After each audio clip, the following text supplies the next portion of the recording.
Yes, so we're going to be talking about the fantastic organic and fair trade chickpeas that JTS have started bringing into the UK, and we'll just talk about all the different things we can do with it, including tonight's recipe. So, but without further ado, I'm going to hand you over to Sandy, who needs to unmute. Can you do that, Tracy? It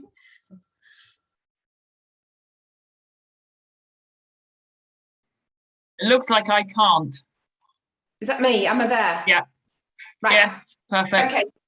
Okay. Right. Hello, everybody, again, and welcome back if you joined us last night, and welcome if this is your first time. We had some really good feedback from last night's cook along. So, if you are new to tonight's show, let me just explain. I do have a terrible cough, and I keep having to just turn my back and cough, but the show will go on. Now, the 3 nights, yesterday, tonight and tomorrow, we're cooking with pulses. And last night we made a cheese and lentil wedge with some red lentils. Tonight we're going to make some chickpea rissoles, which are fried, which are very, very easy. And then tomorrow we're going to make like a substitute pie filling, a savoury pie filling, which you can mix with meat or with cheese or just on its own. Very, very, very tasty. So my other point is that I have to watch Bake Off. Bake Off starts tonight, and for the Telegraph in August in Bradford, I do a review on Wednesday morning. So I do need to watch it. So, and I'm sure you're all buzzing to watch it and see what happens. So let's get cracking. Now, you may recall yesterday I asked those of you that wanted to do this to soak 225 grams of chickpeas. Well, I did that, and then I put them in a large pan, like this one here, and I boiled them. When I came home from work tonight, I just boiled them for about an hour. I have to admit that I just got waylaid because it does ask you to reserve some of the liquor, and they began to slightly toast. So although it's not burnt, my liquor does have a slightly browny tinge. In fact, it just smells toasted, not burnt, just roasted, which I think could actually work in this. So I've drained the chickpeas and I put them into a processor bowl. This is one of these little hand ones, because you can use a potato masher, because what we have to have is a cross between a fine and a chunky mixture. So chunky enough to be tasty, so they'll just make a bit of a noise.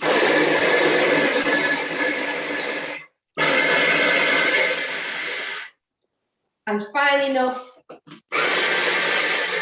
hold together. There we go. Now so do we want it to look sort of almost like hummus, or not quite? That sort of, is it that sort of fine? No, we need it because with hummus, if you were using chickpeas for hummus, it's using a lot of liquid straight away. I don't think you want it as fine as hummus. I'm going to show you. I'll just bring this up to the camera and then we can see. So in here, we've got a sort of somewhere between the two, between very smooth and a little bit of grain as well. Okay? Yeah. So it is just one up from hummus, yeah. Not as smooth as hummus. I'll just get this out of the way, then we can see what we're doing. That's it.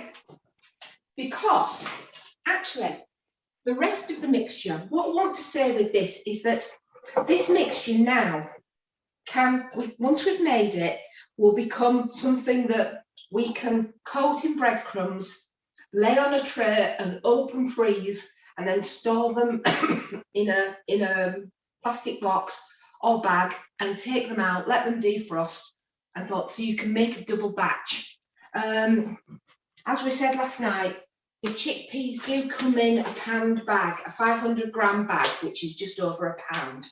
So I would, under normal circumstances, I would cook and soak this whole bag, because your cooking time's about an hour, and being Big Green Week, that's a little bit of economy. So you did them all, still be the hour, and then we can freeze them raw. Anyway. Yes. You would freeze them as chickpeas, as sort of solid, sort of spheres, if you will, and then use them to make whatever. No, I would make up the rissoles. Yeah. And, right. and freeze an unfried rissole. Right. Lovely. So presumably you can freeze them just as chickpeas to use in other recipes if you wanted to. Yes, of course you could. So that boiling of chickpeas, which of course is so much more cost effective than buying tinned.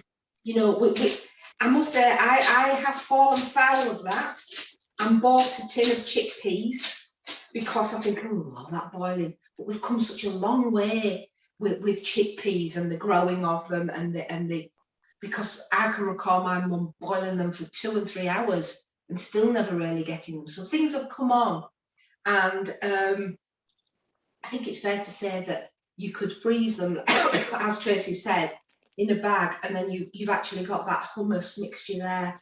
So into this I'm adding a good grind of the lemon pepper. Once again, for those of you that weren't with us last night, we are using Fairtrade products available from JTS. So fabulous products. This lemon pepper is absolutely lovely. You get the heat of the pepper, but that lovely fresh scent of the lemon, and the hoisin seaweed salt, because I just right into the seaweed at the moment. And I think for those that weren't here last night, Tracy was saying that you can get refills for these, so you don't have to buy the pot. So once again, we keep the costs down. So please have a look at those. So that's some salt and pepper. Just as a point, when I'm boiling the chickpeas and simmering them to cook them, I don't add salt, because salt at that stage can make your peas a little bit tough. Same with all pulses. I season when they're cooked. It's just a rule. So it's just basically a way of getting them, because obviously they're coming in dried. So we're basically reconstituting them almost, aren't we? And making the liquid, and that sort of goes halfway to cooking them. Yeah. I just put them dry in a bowl, cover them with plenty cold water, left them overnight, just covered them in cling film, left them on my worktop overnight, and then when I got home from work tonight, strained them, put fresh water on, and simmered them for maybe about an hour to get them as soft enough for this. Yeah, you know, you might prefer that little bit more bite. That is really, really up to you. Just taste one, and see if you like the texture. So, and then, as I say, you've got them to freeze, you've got them to work with. You can freeze the rissoles, or you can freeze the soaked and cooked chickpeas.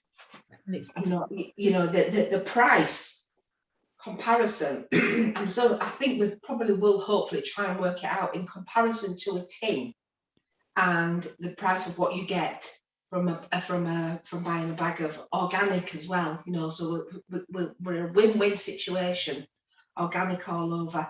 So those chickpeas, price per pound price per gram in compared to tinned. We'll find that out. We'll see if we can work that one out. And it's more efficient as well, because I mean, with the tin, obviously you're wasting unless you're going to make sort of vegan meringues or whatever, you're wasting the water, and then you've got to recycle the can. So it's a more efficient way of doing it, especially if you buy them in from your local refill shop, which I know they're available for. If you've got a shop that does that, you can go and buy them there. And if they don't do it yet, ask them to get them in, because you can get all of these pulses if people who run refill shops can get all of them in the quantities they need. So if you go and ask for them, then they'll be able to get in touch with JTS and get that organised for you. Into there, I've added some parsley, about 3 tablespoons. It's on the recipe, but 3 tablespoons of parsley, chopped parsley. If I grow it, and at the moment it's not doing too well, so I had to buy some tonight and chop it myself. But I do tend to just, and these do lend itself to that really lovely punchy flavour of the freshness of parsley. We're also going to add an egg. Now, this is a binder, okay? So it's the initial binder.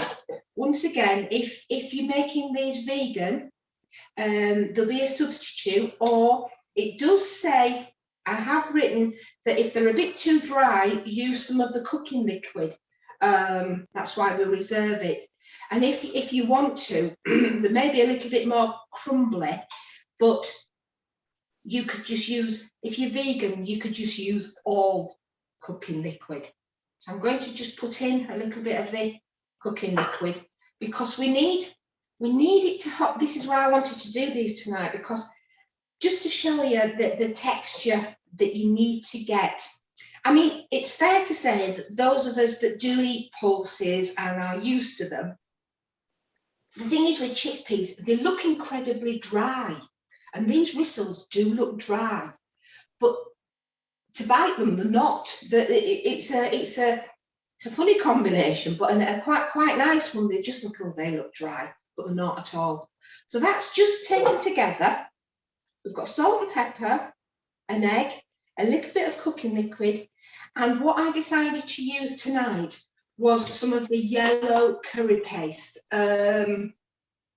Cape curry. So this, once again, is from JTS, and these sauces and pestos are absolutely gorgeous. So I'm going to add a good couple of heaped teaspoons, but as always, I like to bring you things with a variation. So you could change that and use some of the pesto if you wanted, some of the chili pesto. You could use some of the other curry pastes. You could use some of the tomato and basil or the tomato and chili pasta sauces. We're just incorporating a layer of flavour. I think it's fair to say, like we were saying last night, with pulses, sometimes you need layers of flavour, and by adding different things, you get a different flavour with the same recipe. Excuse me. Nick, I think there's a really nice sunset over the road behind Lizzie's house. There's a really nice sunset. Yeah, is that Rita telling us about the nice sunset? Oh, Right. sorry. It's all right. I didn't know it was on. I'm so sorry. No, you're all right. Don't worry about it. Right. That's well combined. Now, what I do at this stage is I taste it. It's all about taste. Got to keep tasting. The curry in there is perfect, because I'm just going to serve this with a little bit of something special, which I'll show you in a sec. I'm just going to add a little bit more salt. Like I was saying, you know, beans, peas, lentils, pulses, they're a carrier, and they absolutely lend themselves to carrying all sorts of flavours. Yeah, So it's great, isn't it?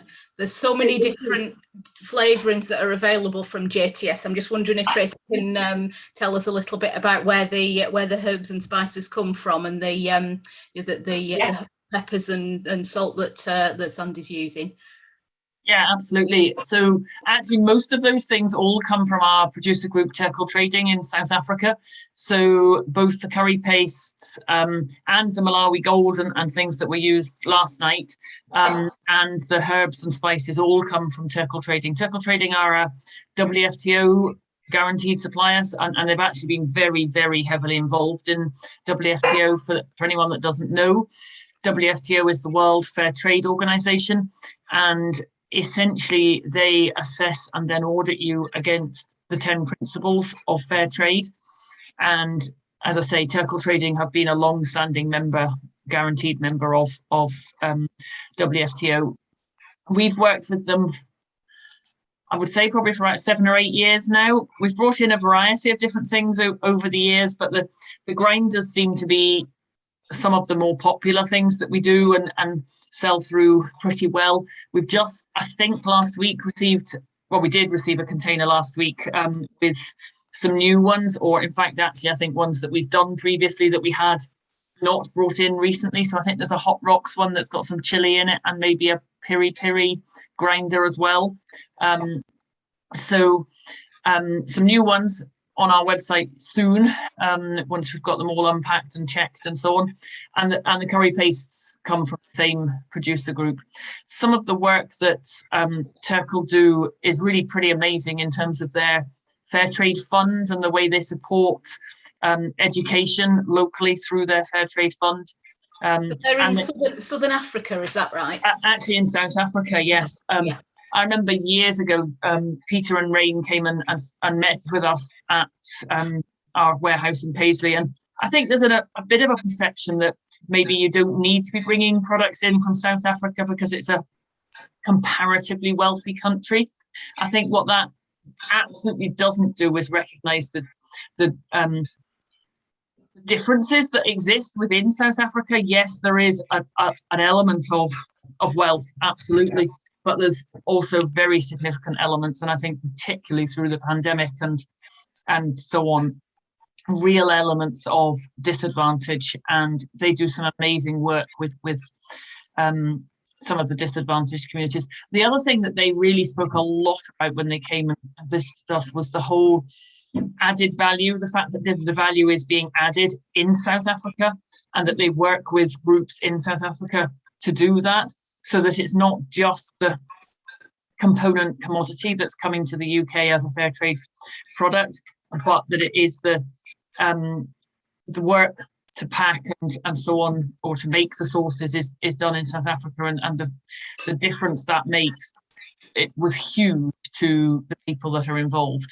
Yeah, I think that's one of the big differences with a WFTO member compared to somebody that's just buying raw materials on fair trade terms, is that obviously it's absolutely really vital that we have growers that grow things on fair trade terms, but a WFTO member that's based in the country will be their entire supply chain, and everything they do will be monitored against the 10 principles of fair trade, and they will make sure that the whole organisation and everybody within it gets as much benefit as possible from fair trade, and that's one of the great things. And I know if you've got foodie friends that you want to buy presents for at Christmas, I know the grinders in particular are they come in gift packs, and it's a really nice little present for somebody if you're not quite sure what to get for Christmas. Yeah, I'll put the link for the gifting options in the chat in a minute, but there are several further down the page here that are combinations of essentially the Turkle products of hot drops or grinders, etc. So yeah, there's quite a different selection of options there. And people, everybody I've given grinders to, whether in a gift pack or just given grinders to when I've gone round for dinner or whatever, or I've just sent it just to you, Joanna, I'll sort that in a minute. The people have always seemed to like the grinders. I think it's just a slightly interesting variation. One of my friends buys the Cape Garden Herbs one regularly and just says, it's brilliant, best roast potatoes I've ever done. You know, a little bit of that with a couple of other things, and they're absolutely fabulous. Yeah.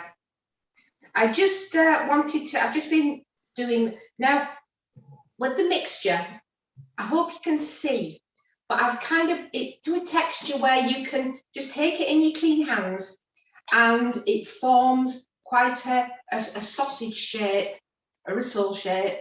I mean, make them round, make them any shape you like, and it holds together. It holds together very well. And then I've dipped it in egg. Once again, there'll be a vegan substitute.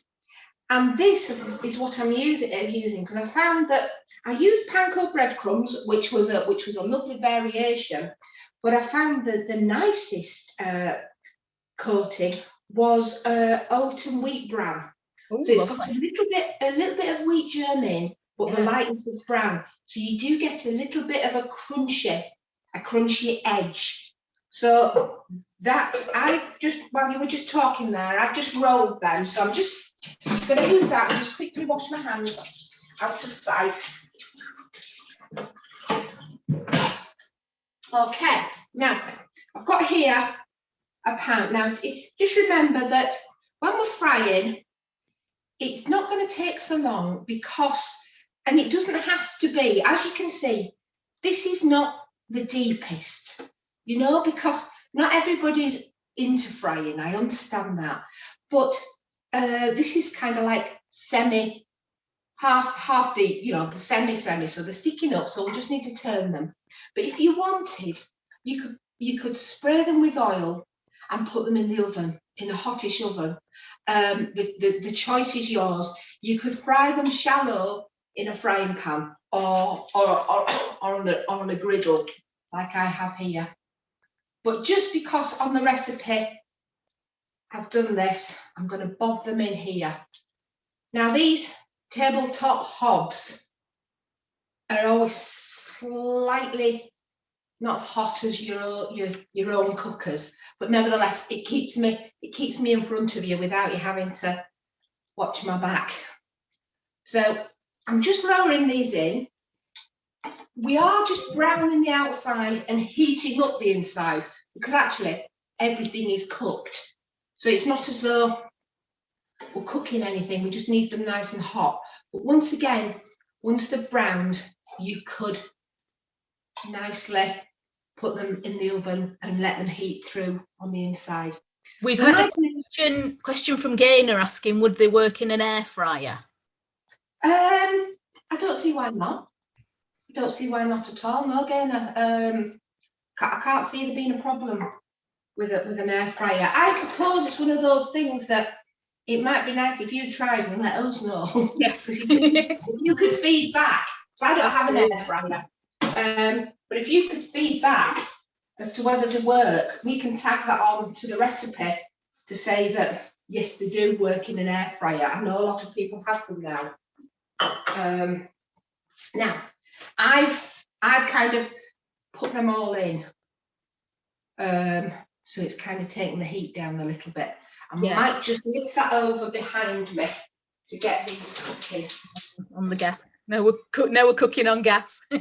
Now we're cooking on gas. Now we're talking. Now while that's doing, what I thought I'd show you is a quick sort of like a Raita type of dish. So I've got some Greek yogurt here. Greek yogurt, sour cream, whichever. And it's the most simple thing. I'm just going to grate some cucumber. You could dice this, but I do like the effect of grating because I think when you dip your rissole in, you kind of get some cucumber on. And especially when using the curry paste, it's got, you know, it's got a real nice flavour. These rissoles you could make smaller and you could serve them once again as a buffet. Like we said with the chickpea loaf last night, you could serve that in a buffet. And these, you know, they don't necessarily need to be eaten hot.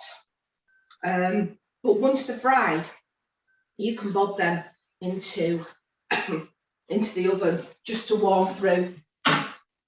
So I guess if they're smaller, they wouldn't take quite as long, and they'd be more like finger food, wouldn't they? Yeah, very much so. Yeah. So that's the cucumber going into the yogurt. I mean, I'm sure people have done this, but it is dead easy. You're never going to buy these types of goods again. So we'll stir that through. You need quite a set yogurt, just a settish yogurt, because of course the cucumber will offer a bit of water, but you could put the cucumber grated and put into a sieve and sprinkle some salt over, and that will actually draw some of the water out. Yeah, that's right. We've had a question from Gillian asking what's the difference between this Rissole recipe and a falafel. I had a falafel for my lunch actually, so I'll be interested in that as well. I've never made a falafel. I once tried some and I said, oh, go on then, I will. For a falafel, I'll have one, you know, but nobody quite got that. I meant for a laugh, you know. Yeah. For a falafel one. I'm not quite sure. Maybe what it's coated in makes it a rissole and not a falafel. because falafels don't really have a coating on, do they? I've never made a falafel. Once again, if we could have some feedback when you Yes, if anybody, yes, right. So if anybody else in the room knows what anybody else made falafels, or whether it's just a case of that this is basically Yorkshire falafel, maybe. yeah, our version of a falafel. But once again, you could, like I say, is it a falafel if you don't use the curry and you use the tomato and basil or the ketchup? Sorry, not the tomato and basil or the tomato and chili. Pasta sauce. Yeah. That would be really nice. Or a splash of the hot sauce. It really doesn't. I want to bring to you a basic recipe, and then I want your imagination to sort of run wild, really. Yeah. I would just be a little bit careful about adding anything too over chunky, because remember, we want it to hold together. So if you were to add a chopped vegetable, make sure it's a very finely diced pepper or finely diced mushroom or something. But then there might be better made in patties than shallow fried. Excuse me. I suppose you could almost have it as a burger as well, couldn't you? If it was a little patty and you could put it in a brioche bun or something, yeah. Yeah, make it with salad and mayonnaise. Make mayonnaise and add some of the flavours we've got to it. That would be really quite nice, and a dollop on top, and present it as like a burger bun. And actually, if your guests sat down and had them, it's very inclusive. So these recipes are very inclusive, because there's nothing. I'm sure people that are vegetarian and they come to your house and they sit there and you've made something different for them. I think if I try and do that, I try and make everybody's meal vegetarian, and then it's completely inclusive. Now, I put lots of pepper and salt in that, and I'm going to, once again, my mint has bolted in the garden, so I'm adding some dried. And I make no apology for using dried mint, because I think it's got a pungency, and you get a nice fine mix. Now if you can smell this, it smells absolutely lovely. And also, what I would put in here is a squeeze of lemon juice, just to give it a little bit of a piquancy. Yeah, that would be really nice. But once again, if you like the pepper, plenty pepper. I'm just going to give these a wee stir, because we won't be long. You see they're nicely browning now. I'm just going to flip them over, and I'll get them to you.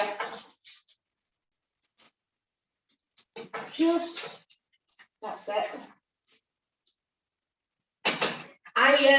Just so that you know that it's not you. When I have fried these, I think it's the brown, but it tends to turn your oil. It clouds it, and it sort of gives so your oil is not good. You can't really use it for anything else other than frying some more of these. So you wouldn't go fry something else in it unless you're making these, because it does leave it with a sort of cloudy, milky look. Yeah. So it obviously deposits something out of the brown. I think the flakes just taint the oil a little bit. So don't think you've gone wrong. It doesn't alter the flavour in any way. It just means that you can't. It won't make chips right now. No, indeed. No. So we're not far off there. So I'm just going to get some kitchen paper, because actually as well, they're incredibly, they dry. They really do. The oil does not adhere to these at all. So we do get a very dry end result. I'll just start to lift them out.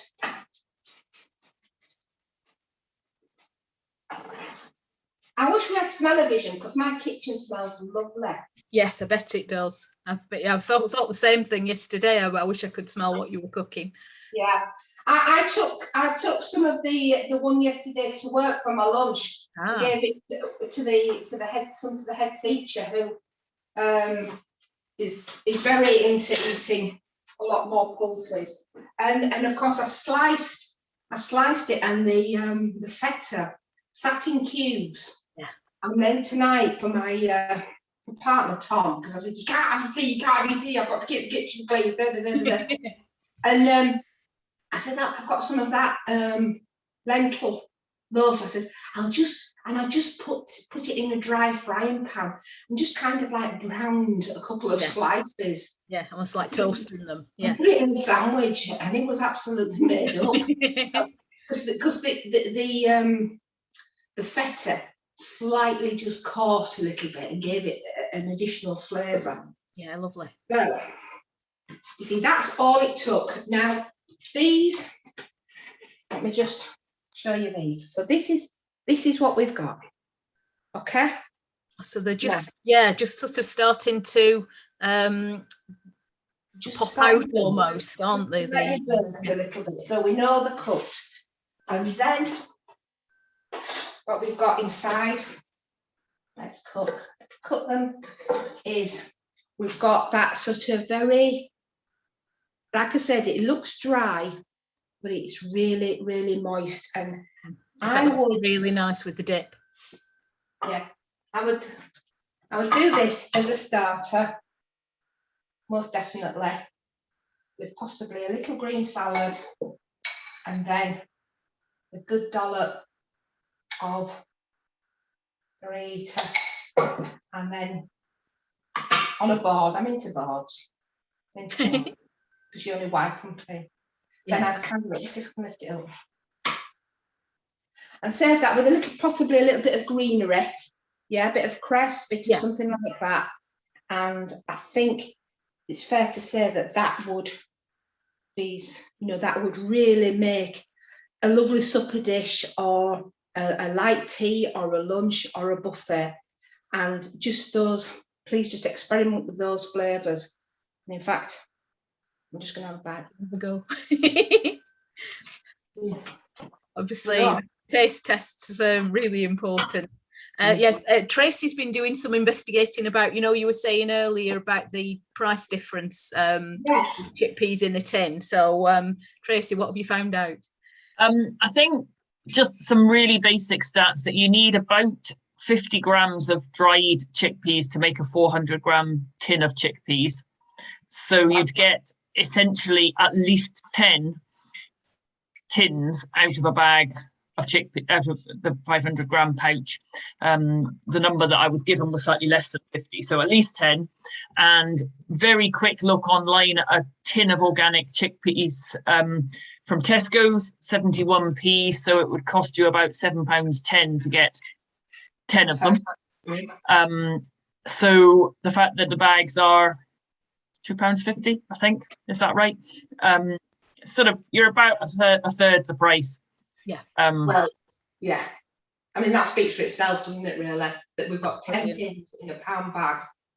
We've got, that 250 grams, so half a bag of chickpeas has made a meal, has made a starter for nearly 6 people, because I've made these quite chunky.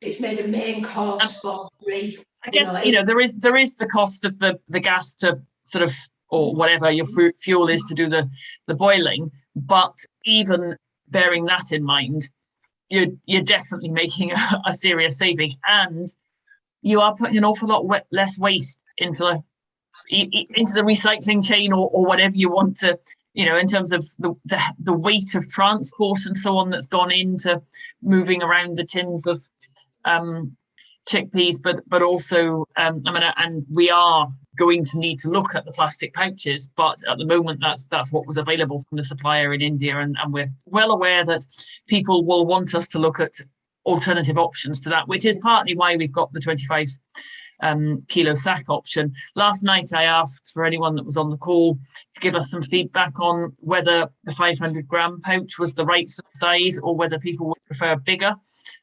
Last night the feeling was maybe a kilo would be useful. I'm wondering if anyone's got any different views, whether more would be better. You know, I've had some requests for something closer to like 3 or 5 kilos, but that's obviously quite a sizable amount of lentils. So yeah, let me know what you think. Yeah, Perhaps it does depend on, I mean, with chickpeas, that a kilo bag, that sounds like it's the equivalent of 20 tins of chickpeas. So that's quite a significant amount of chickpeas. Yeah, maybe with lentils it's different again. Yeah.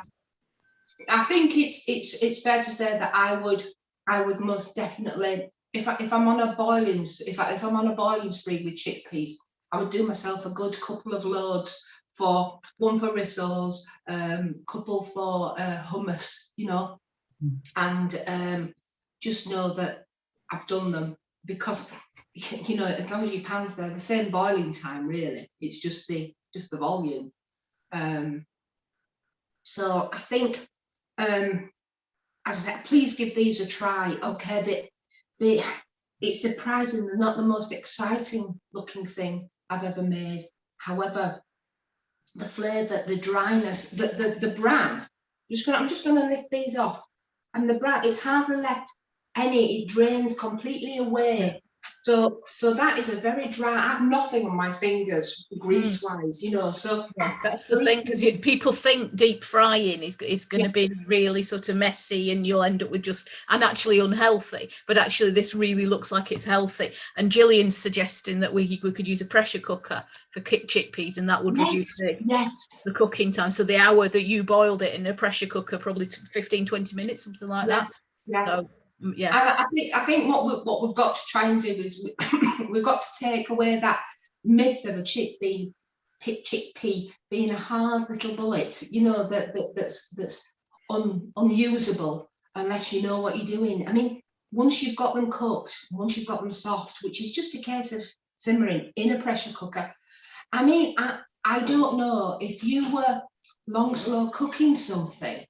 Would it be fair to say that you could actually put them in the oven in water? Could you, you know, do they have to boil?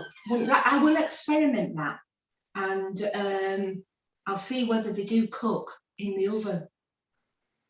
Yeah, you know, there's all sorts of different I mean, like Raita, she's got a range, you know, she could put them in the bottom of the range and leave them all day. Yeah, that's it. Yeah, like you say, a slow cooker rather than a quick boil. Slow cooking.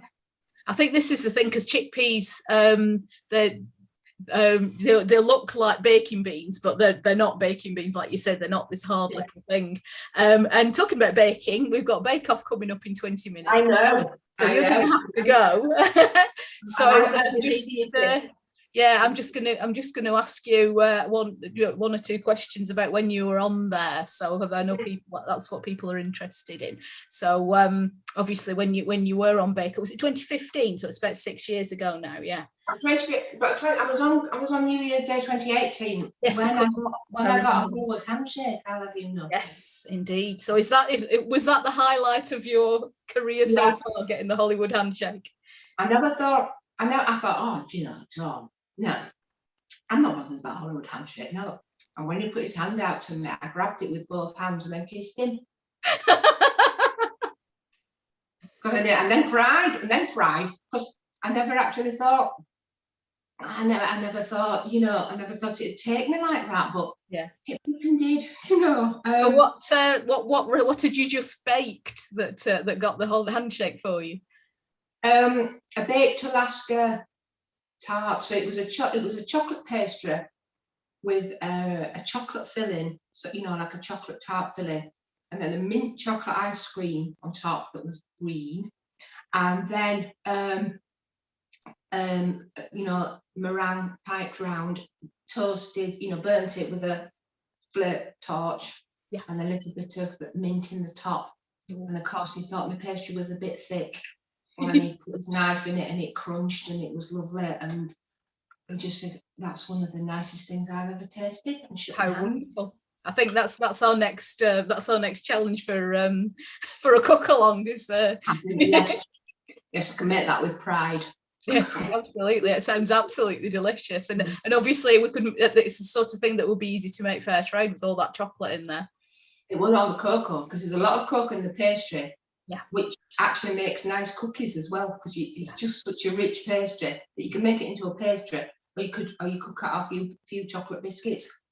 Once again, I never come up with a recipe that doesn't have a few variations.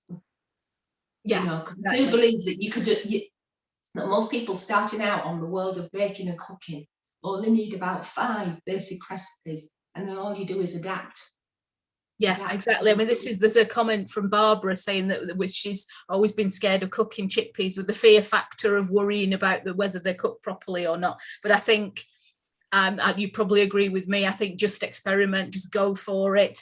And at the end of the day, if you're paying, £2.50 for a bag of the equivalent of 10 tins of chickpeas, just experiment. You've not wasted very much. If it doesn't work out, just do something else. Well, the thing is, Barbara, you put on the amount of water it says, and you think, oh, it's boiled dry and they're still not cooked. Put some more water on, like I did. I went and got distracted. All the water had evaporated, and they were just beginning to just stick on the pan a bit. So I bobbed in a bit more water, which lifted them off the bottom, and it just had this slightly toasted. Now I've been eating one of them, and you wouldn't even know. So don't forget that pulses are quite forgiving for the mistakes that we make. I used to say, I say this when I run the cooking club for the kids at school, most things are redeemable. They may turn out to be something else. Yes. But, but they are quite redeemable. I mean, I've made cakes and I've made a trifle because the cake wasn't up to it. Absolutely. Well, that sounds delicious. I mean, I do like a trifle. So, yeah. So Barbara, just have a go, and if just overcook them, boil them a bit longer.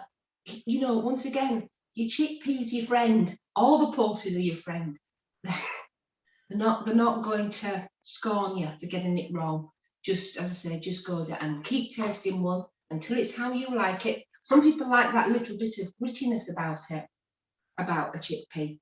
Some people like them completely smooth. But I think have a go at these, please. And like I say, if you're not into frying, shallow fry. Just all I'd say with shallow frying is don't keep turning them over, because that's when things break up. Yeah, that's the trouble, isn't it? Keeping them all in one. You've done really well with those. They kept the shape really well, and that's one of the issues. And Karina's suggesting that maybe adding a teaspoon of bicarbonate of soda in the water while you're soaking it overnight is one way of like you would mushy peas. Yeah, that's what you do with mushy peas, and put bicarb in. Yeah, fizzes them up a bit. Oh yeah. I think the only one that has to boil is a red kidney bean, isn't it? Yeah. They're not dangerous apart from the kidney beans. Well, but I think even slow cooking's worth a try. I have a couple of big slow cookers, and I might have a go, and then I can get back to you and tell you whether they work in a slow cooker. Yeah, absolutely. So we're going to let you go soon, Sandy, but all I want to say to everybody that's come is thank you very much. And if you do make any of the recipes that you've been watching this week, we'd love to see pictures. So the Fairtrade NCC, we're on Facebook, we're on Twitter. If you want to share pictures with us of what you've made based on these pulses, that would be absolutely fantastic. Tag JTS in as well, because I'm sure they'd love to see it and share it on their social media. And even if it's a disaster, because as we all know, when we watch Bake Off Extra Slice, it's the disasters that are the fun things. So as long as you don't put those teeth on.